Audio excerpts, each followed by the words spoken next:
Hello! Today we shall be talking about / reviewing the first episode of Season 2 of Batwoman. There was a lot riding on this episode because they had to introduce a completely new character to lead the show, and they had to continue with what they left off with the Season 1 finale. So, anyway, without further ado, shall we begin?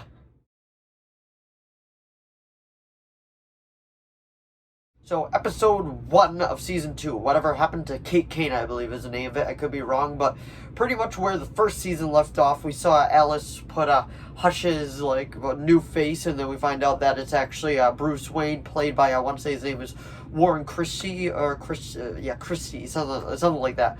But anyway, we find that out at the very tail end of season 1, and then Jacob, I believe his name is, Kate's father, decides to put an all-out war against Batwoman, and that's pretty much where Season 1 ends. It wasn't the original ending of Season 1, but pandemic and all that fun stuff happened, so they really couldn't continue with it. They kind of just had to end it, and then do new stuff with Season 2, pick up kind of where they left off for the best that they could.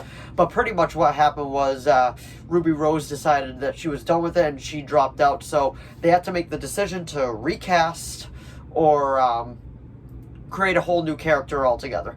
So what they ended up deciding to do, they decided to create a whole new character entirely, and I believe her name was Ryan Wilder.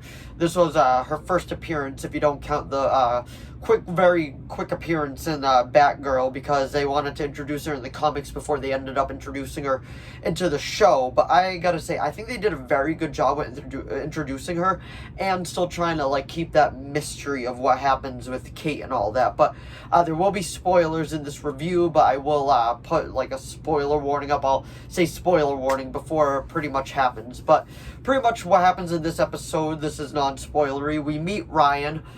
We find out kind of what happens to Kate, and then pretty much where all the characters are as of that, and then how Hush is running around with Bruce Wayne's face and all that. But now I will be getting into spoilers, but before I do this, I think it was a very solid episode. I think they handled it very well with pretty much what they were given, and they were like, okay, we gotta make this work the best that we can. I think they handled it very well. So now we will get into spoilers. So it pretty much opens up with Ryan in her car, her van, pretty much, and we figured out that she was actually living in her van. This is her life, because she recently moved to Gotham with her, I want to say it was her adoptive mom and all that, and pretty much she got murdered by which later ties in together that she was actually murdered by Alice's gang. I thought it was actually going to have something to do with Scarecrow, but it was actually Alice's gang, because they did say Scarecrow will tie into this season, as along with Black Mask and Sophia. So they got a lot going on this season. But pretty much they say Bruce Wayne has returned, but it's actually Hush, Tommy Elliott, and he was pretty much, he wanted to become Bruce Wayne. So what's the best way to become Bruce Wayne when Alice gave him the face? And I gotta say, Warren Christie does a great job playing Bruce Wayne, Hush pretending to be Bruce Wayne. I think he did a great job with it. There are times that he's acting like the billionaire playboy, and then there's other times that he's just smiling, acting more like Hush did in the first season. And then they have a pretty cool car chase later on in the episode, but I'm getting ahead of myself. But pretty much he goes down to the Batcave, Luke was like, oh, hi, how are you? It's cool that you're back. Then he's like, oh, yep. And then he's like, how about we go down to the Batcave? And then Bruce is like, you know what? You've been the man of the mansion for pretty much this entire time. How about you do it? Because Hush, Tommy had absolutely no idea how to actually get into it. And I gotta say, these scenes were so much fun to watch, because you knew who it was, and just how much fun the actor was having doing it too.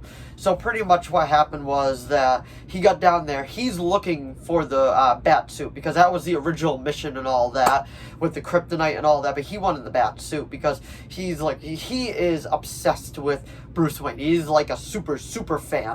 So I thought that was it was really fun. They from how Tommy Elliott was in the comics, dial up to 11, and that's how he is in the show. He is so much fun. But anyway, so what he does is later on, he gets like the blaster gun, like you fire it, and then it's like 5, 4, 3, 2, 1. I think that was actually in the games too. But anyway, he uses that, like he's looking for the bat suit, but he ends up finding the Batmobile instead, and he decides to use it. He goes for a little joyride, and then Ryan decides, she's like, you know what? I'm not a hero. I don't deserve this. Kate was actually a real hero. So she decides to turn the GPS back on so they can actually come and get the suit. And then that leads to this whole cool car chase. Like, they try to warn her, like, Bruce Wayne is coming at you, but he's not Bruce Wayne. Run, run, run. So they decide to run and all that. And it's a very cool chase. I think they actually did the chase very, very well. And then pretty much she has this little altercation with Hush, and then she completely beats the crap out of him to the point where the face actually comes off, and then we see Hush again. And by doing that, I really, really hope that we get to see Tommy Elliott, the actor that played Tommy Elliott, back again as Hush, because I absolutely loved his performance. You could tell it was very Jack Nicholson inspired, and I thought that was great. But anyway, some other stuff that happened in the episode too. I got carried away with that part, but pretty much was the one scene where Alice actually confronted Jacob, and she was like, you know, Kate died thinking that you hated her, because you hated Batwoman, and guess who was Batwoman?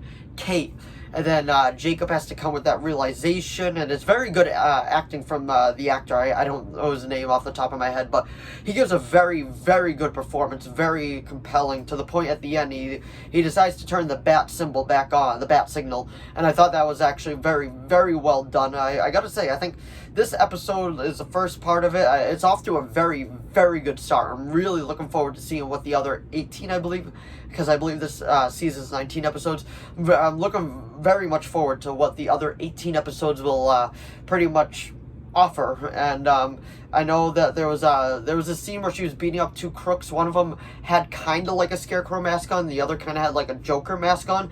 I don't know if they were part of the False Face Society, or if I don't know if that's hints of what's coming later on down the line. But anyway, I highly recommend this season so far. It's very, very well done. They're handling it the best that they can, and I gotta say, it's 9 out of 10 for me. I very, very much enjoyed it. So that was my review of Batwoman Season 2, Episode 2, Whatever Happened to Kate Kane. So if you enjoyed this video, please give it a like and a subscribe so I know to keep making more of these. If you have any video requests, please put them down in the comments below. I will do my best to reply. If you watched the season premiere of Batwoman, let me know what you thought of it down in the comments down below. And if you want to see more videos like this, let me know down in the comments down below. Thanks for watching once again, and I will see all of you in the next video. Bye!